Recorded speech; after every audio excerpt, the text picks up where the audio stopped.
নমস্কাৰ ছাত্ৰ ছাত্ৰীসকল ডি জয়ছ অনলাইন ক্লাছ ইউটিউব চেনেললৈ তোমালোকক স্বাগতম। আজি আমি চতুৰ্থ শ্ৰেণীৰ অংকুৰণৰ পাঠ নং 8 বীৰাংগনা মূলা গাভৰুৰ পাঠটো পঢ়িম। ঠিক আছে, এতিয়া আৰম্ভ কৰিছোঁ। নামটো হৈছে বীৰাংগনা মূলা গাভৰু। আৰম্ভণিতে ইয়াত দুটা যুক্তাক্ষৰ আছে। এটা হৈছে ম যোগ ল, ময়লয়াম ল, আনটো হৈছে দন্তীয় ন যোগ দন্তীয় শ, নয় ছয়াংশ। পিছলৈ এইখিনি দিয়া আছে। প্ৰথমতে আমি পঢ়ি লওঁ। অসম এখন বুৰঞ্জী প্ৰসিদ্ধ ৰাজ্য। ইয়াৰ লোকসকল বৰ উদাৰ আৰু কষ্ট সহিষ্ণু। উদাৰ মানে সহজ সৰল, হয় নহয়? আৰু কষ্ট সহিষ্ণু মানে খুব কষ্ট কৰিব পাৰে, খুব কষ্ট সহ্য কৰিব পাৰে। এওঁলোকৰ বীৰত্ব আৰু সাহসো অতুলনীয়। পুৰুষসকলৰ সমানে এই দেশৰ নাৰীয়েও প্ৰয়োজন হ'লে দেশৰ হকে যুঁজি মৃত্যু বৰণ কৰিব পাৰে। পুৰুষসকলে যেনেদৰে দেশৰ প্ৰয়োজনীয় সময়ত দেশৰ হকে আগবাঢ়ি আহে, ঠিক তেনেদৰে নাৰী অৰ্থাৎ মহিলাসকলেও আজিৰ ডেটত বা আগতেও তেনেকৈ দেশৰ হকে প্ৰাণ আহুতি দিবলৈ কুণ্ঠাবোধ কৰা নাছিলে। তেওঁলোকেও তেনেকৈ দেশৰ হকে যুঁজিবলৈ আগবাঢ়ি আহিছিল। এনে বীৰাংগনাৰ অলেখ বীৰত্বৰ কাহিনীয়ে অসম ভূমিক মহীয়ান আৰু পবিত্ৰ কৰে। সেই বীৰাংগনাসকলৰ ভিতৰত মূলা গাভৰু অন্যতম। এনেকুৱা বহুতো বীৰাংগনা আছে।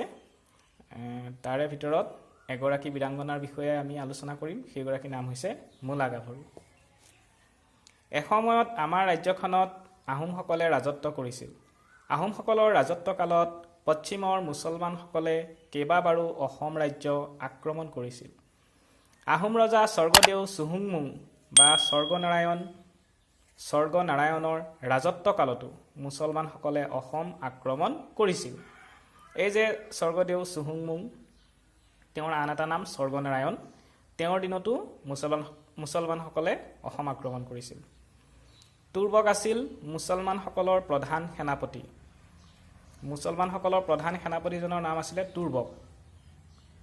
বাটত কোনো বাধা নোপোৱাকৈ একদম চৰ্দি লাগিছে বাধা নোপোৱাকৈ তুৰ্বক সেনাপতি উজাই আহি কলিয়াবৰ পালেহি। কাৰণ কোনেও তেওঁক বাধা দিয়া নাই, গতিকে তেওঁ আহি কলিয়াবৰ পালেহি। স্বৰ্গদেৱে দেখিলে জোৰ পুৰি হাত পালেহি। জোৰ তোমালোকে চিনি পোৱা নাই? ধান খেৰে যে মেৰিয়াই এইটো তৈয়াৰ কৰা হয়। বিশেষকৈ গৰু গোহালিত জাক দিবৰ কাৰণে বনাই নহয় জোৰ, যিটো উমি জ্বলি জ্বলি আহি থাকে আৰু শেষত ভস্মত পৰিণত হৈ যায়, ছাই হৈ যায়। ঠিক তেনেদৰে মানে আহি একেবাৰে ওচৰ পালেহি, এনেকুৱা বুজাইছে।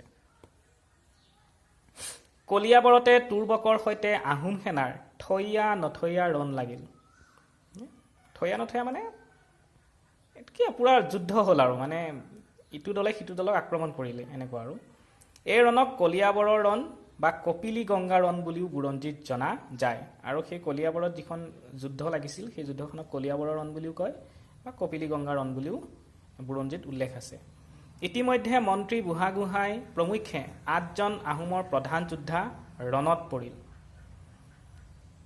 আহোমৰ ইতিমধ্যে 8জনকৈ ভাল যোদ্ধা ৰণত পৰিল। ৰণত পৰিল মানে ৰণত মৃত্যুবৰণ কৰিলে, এনেকুৱা বুজাইছে। স্বৰ্গদেউ বৰ চিন্তিত হ'ল। অৰ্থাৎ তেতিয়া মহাৰাজ বা স্বৰ্গদেউ বুলি কয় আহোমসকলৰ আচলতে ৰজা। স্বৰ্গনাৰায়ণ বৰ চিন্তিত হ'ল। ইয়াৰ পাছত স্বৰ্গদেৱে আন এজন মন্ত্ৰী ফ্ৰাছেংমুং বৰগোহাঁইক প্ৰধান সেনাপতি পাতি তুৰ্বকক প্ৰতিহত কৰিবলৈ আদেশ দিলে। তেতিয়া সেই আৰু এজন মন্ত্ৰী আছিলে, তেওঁৰ নাম আছিলে ফ্ৰাছেংমুং বৰগোহাঁই। ফ্ৰাছেংমুং বৰগোহাঁইক সেনাপতি পাতি দিলে আৰু যুদ্ধক্ষেত্ৰলৈ পঠালে। এইজনা বৰগোহাঁইৰ পত্নীৰ নামেই আছিলে মূলা গাভৰু। এই ফ্ৰাছেংমুং বৰগোহাঁইৰ ঘৈণীয়েকৰ নাম আছিলে মূলা গাভৰু। স্বৰ্গদেৱৰ আদেশ মানি যুঁজলৈ যাবলৈ সাজু হৈ ফ্ৰাছেংমুং বৰগোহাঁই পত্নী মূলা গাভৰুক কবচ কাপোৰ বিচাৰিলে। হঠাৎ বৰগোহাঁইদেউ যুঁজলৈ ওলোৱাত মূলা গাভৰু বিমূৰত পৰিল। বিশেষ লেঠাত মূলা গাভৰুৱে ৰাতিটোৰ ভিতৰতে কবচ কাপোৰ বৈ দিব নোৱাৰিলে। সেইবাবে তেওঁ বৰগোহাঁইক ৰণলৈ যাবলৈ বাধা দিলে। কবচ কাপোৰ মানে কি? পিছৰ ফালে আছে। কবচ কাপোৰ মানে এনেকুৱা, যেতিয়া আহোমৰ কোনো বিষয়ববীয়া যুদ্ধলৈ যায় তেতিয়া ৰাতিটোৰ ভিতৰতে এযোৰ কাপোৰ বৈ দিয়া হয়, যিযোৰ আচলতে কবচ কাপোৰ বুলি কোৱা হয়। ৰাতিটোৰ ভিতৰতে বৈ দিবলগীয়া হয়, কিন্তু বিশেষ কাৰণত সেইদিনা মূলা গাভৰুৱে দিব নোৱাৰিলে আৰু সেয়ে তেওঁ গিৰিয়েকক বাধা দিছিলে যে আপুনি যুদ্ধলৈ যাব নালাগে।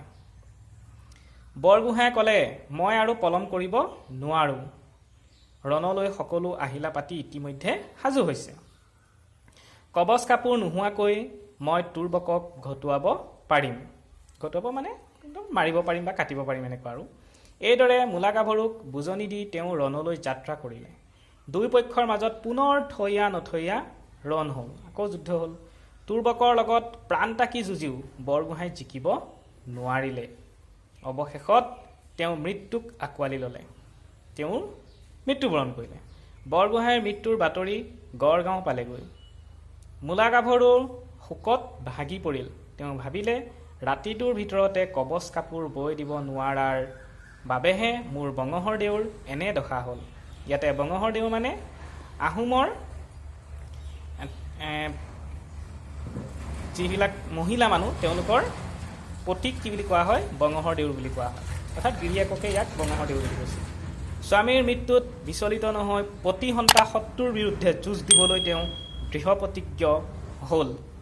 তেওঁ যদিও গিৰিয়েক ঢুকালে মূলা গাভৰু, তেওঁ কিন্তু চিন্তিত নহ'ল, তেওঁ বিচলিত হৈ নপৰিল, ভাগি নপৰিল। তেওঁ প্ৰতিহন্তা শত্ৰু, যোনে তেওঁ গিৰিয়েকক মাৰিছে, তেওঁৰ বিৰুদ্ধে যুদ্ধ কৰিবলৈ তেওঁ দৃঢ় প্ৰতিজ্ঞ হ'ল। স্বৰ্গদেউৰ আদেশ লৈ মূলা গাভৰুৱে হাতত হেংদাং লৈ হাতীত উঠি যুদ্ধক্ষেত্ৰলৈ ওলাল। মূলা গাভৰুৰ সাহস দেখি আন কেইবাগৰাকী আহোম ৰমণীও তেওঁৰ সংগ দিলে। নাৰী বাহিনীৰ মনোবল আৰু বীৰত্ব দেখি আহোম সেনাৰ মনোবল দুগুণে বাঢ়িল। তেওঁলোকে মূলা গাভৰুৰ নেতৃত্বত মহাপৰাক্ৰমেৰে যুঁজি তুৰ্বকৰ বহু সৈন্য নিপাত কৰিলে, মানে কাটিলে, মাৰিলে। মুছলমান সৈন্যই মূলা গাভৰুৰ সাহস আৰু বীৰত্ব দেখি বিস্ময় মানিলে, আচৰিত হৈ গ'ল মুছলমান সৈন্যসকলে। এগৰাকী মাইকী মানুহ ইমান শক্তিশালী বা এনেকৈ যুদ্ধ কৰিবলৈ আহিছে, হয়নে নহয়? তুৰ্বকৰ লগত ভেটাভেটি হোৱাত দুয়োৰে মাজত তুমুল যুদ্ধ হ'ল। অৱশেষত তুৰ্বকৰ অস্ত্ৰৰ আঘাতত মূলা গাভৰু হাতীৰ পিঠিৰ পৰা ঢলি পৰিল। পাছত কনচেং বৰপাত্ৰ গোহাঁইৰ নেতৃত্বত আহোম সেনাই তুৰ্বকৰ সৈন্যক পৰাস্ত কৰি কৰতোৱা নদীলৈকে খেদি পঠালে।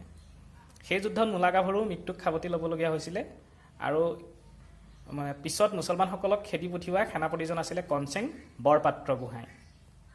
আকলৈকে খেদি পঠিয়াইছিলে কৰতোৱা নদীলৈকে।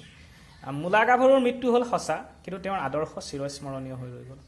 এনেদৰে দেশৰ হকে কাম কৰা অনেক মহিলাৰ নাম আমি পঢ়িবলৈ পাওঁ।